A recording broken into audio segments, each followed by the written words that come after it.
I see someone who is surrendering to the cosmic alignment. I see a letting go of controlling each and every outcome.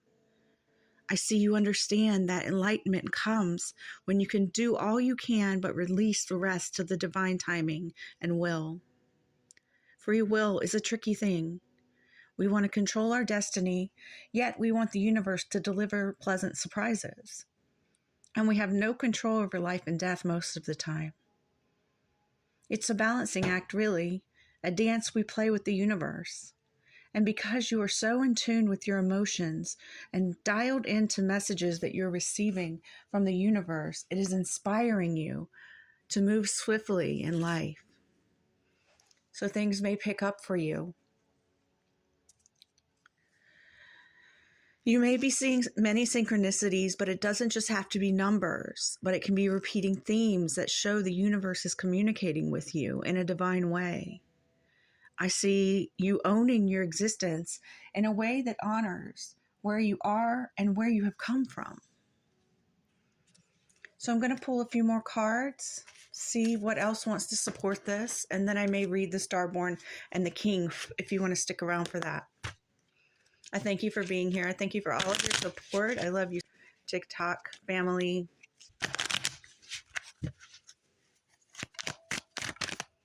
Okay. We have established heart. You know what your heart is calling you to do, and you are, as you are surrendering, you're also taking charge of your life because you are so in tune. Oh my God.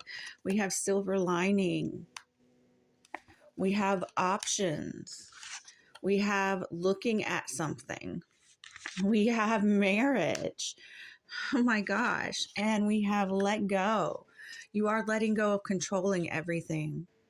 And you are accepting blessings into your life. All right. I'm going to read these two cards and I'm going to do the numerology on them too. So we've got, this is, I believe, a 12. So that breaks down to a 3 in numerology, which is imaginative energy, creation energy. And then we have the 3 Starborn, same energy. So you definitely are letting the universe co-create with you in a special way right now, if you're resonating with this. Okay, let's see what page these are on. The King. I'll pause while I do this. Okay, the page number the King is on is 128, and that breaks down to an 11. That is a power number. All right, the King, the ruler, the commander, the emperor. It is, if our lives are imagined as a kingdom containing the entire spectrum of human experience, the King presides over it all.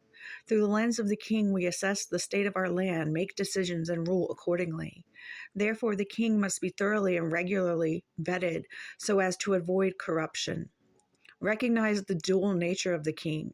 He is either seated in benevolence and strength, guiding you towards peace, or he is oppressing the weak out of a need to control. There's not much middle ground. Some think of the King as the ultimate expression of the ego, yet the great kings of mythology and history serve from an egoless place. They take their throne with grace and humility, knowing the divine uses them as a channel to heal deep and long-standing discrepancies in the kingdom.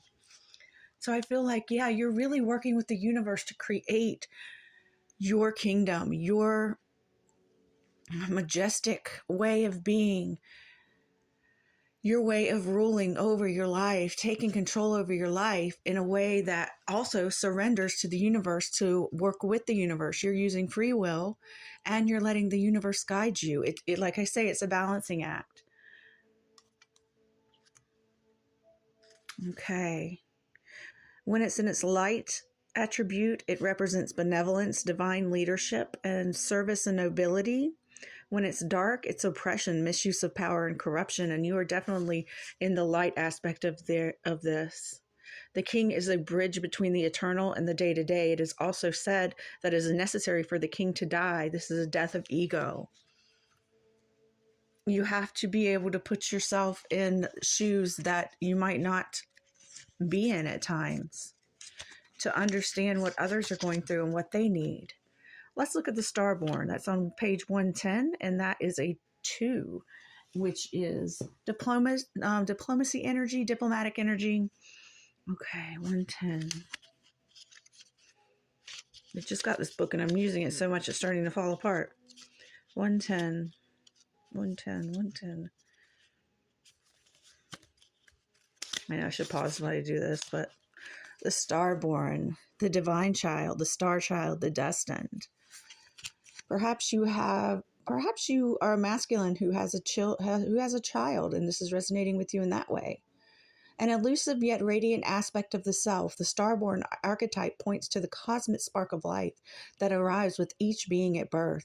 The moment the newborn crowns, whether vaginally or surgically, the royal stars above are said to constellate in a unique shape that maps our path in the world. The idea of destiny is controversial, yet the starborn naturally feels a sense of destination and purpose, aiming itself towards a future that is beyond the mundane. When this card appears, travel back to your birth story for clues and insight. What did you desire when you were young? Practicing your life from a mythic point of view rather than as a series of logistics. Read the story of the three fates and envision yourself born under the stars with a unique destiny. Wow. Looking back at your birth. I came in, I was a cesarean baby. So I was surgically removed.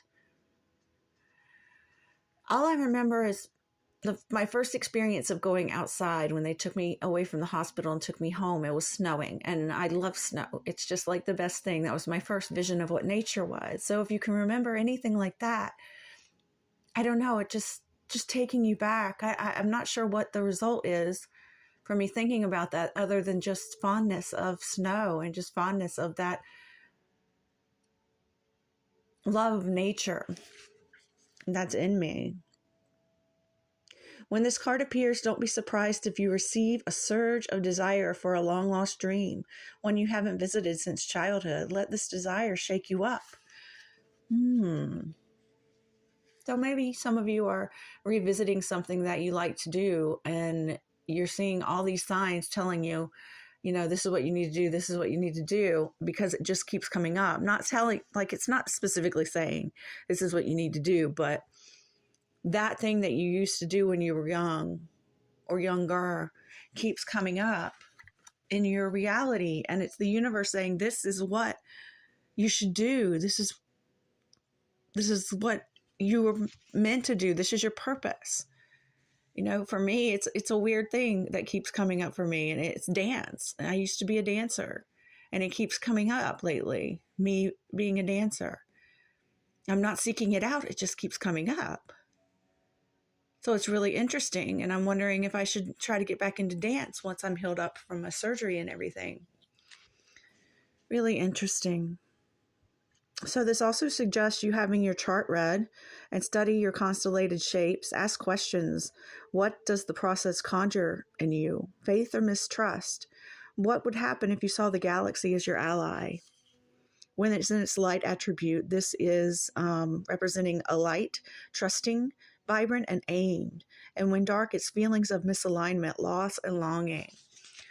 Yeah, I recently was feeling some lostness and longing for something, but I didn't know what. And maybe this reading is, well, these readings are always for me too. I always get something out of them for my personal self. So I hope you enjoyed this reading. And if you stayed this long, shoot me a star emoji on a comment. I would love to know who stayed for the entire reading. So I'm sending you lots of love. Take care.